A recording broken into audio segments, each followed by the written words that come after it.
This is Pastor Andy Albright, and I'm behind the camera today. I'm here with Larry Eckhart, and as you know, for today's sermon, we're talking about finding God's voice of hope in our lives. And we've come to a place in the sermon where we're talking about God speaking to us in ways that we can hear Him even outside, even in nature, even through the clouds. And a while back, Larry had shared with me a very touching account in his life, and I asked him to share that with us today. Larry, if you wouldn't mind, tell us a little bit about this time in your life where God spoke to you in a special way.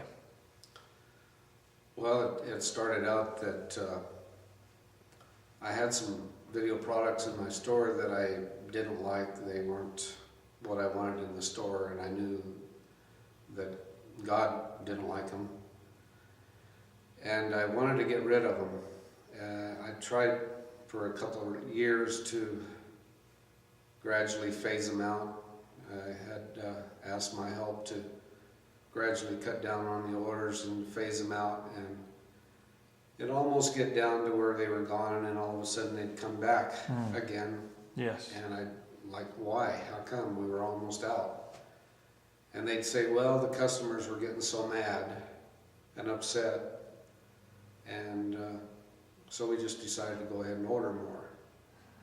Well, I never really put my foot down, but I'd made a promise to God that I was going to get rid of them. And that Christmas came and went, and I kind of wanted to do it before Christmas, basically as a gift to God, but it didn't happen. So I felt very let down that I had let God down. And the next year had come along, and I'd made a promise that I was going to get it done, and it wasn't happening. Even though I kept giving orders, cut it down, let's phase it out, it just would never really go away. And then the Pastor Alliance kind of got wind of the products and wanted to talk to me about it, and I knew that actually I was getting pressured now because I wasn't acting fast enough on my promise. And I met with Crossroads pastor and talked to him about it, told him why and what I was trying to do.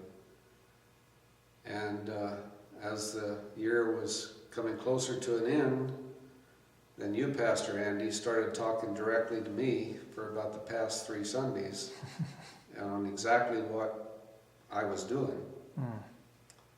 And you ended it with, when God lets you know what you need to do, you'd better do it. And I knew He was talking directly to me, because He knew that I was taking my time and I'd better get it done. So I was praying a lot, and I was worried. In my mind, I knew that God knew whether I was going to succeed or fail, but I was unsure about myself. I didn't think that I had enough faith and courage to do what I knew was right. And I was asking Him to basically help me, give me the courage, give me the strength, let me know that He was with me, and give me guidance. And because I knew that once the product was actually pulled out of the store, I was going to have a lot of trouble with several issues. And He basically told me, if it's going to get done, you're going to have to do it yourself. They can't rely on other people doing it. You're going to have to do it yourself.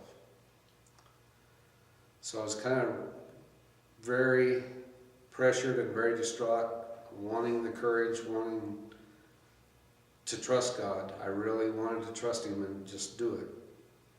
And I was walking the dogs down the alley one evening, and a storm was coming in.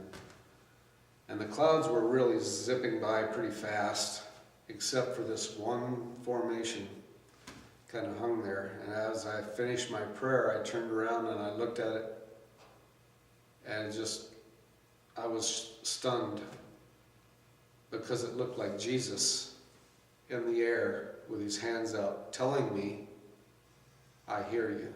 Mm-hmm. I'm with you. You will do it. And when I kind of came to after watching it for a while and all the clouds zipping by and it was lit from the east, the sun was setting in the west, and it seemed to have its own light. And it didn't move like the rest of the clouds, it just stayed there. I decided, well, I'm going to get a picture of this. I took my phone and took 2 pictures and then just stood there and watched it. Mm. It felt like it was an hour. I'm sure it wasn't that long, but I just stood there and watched it like he was just reassuring me that I would and giving me the strength to get it done. Mm. So I did. I did it myself. I went and had him pull all the stuff off. And the reaction was pretty immediate. It wasn't an hour before I started paying for it, but in the long run, it didn't make a difference, whether I had it or not. I thought that if I had to rely on that to make a living, I'd just as soon eat in the streets as to do that. So it didn't really make a big difference after it was gone.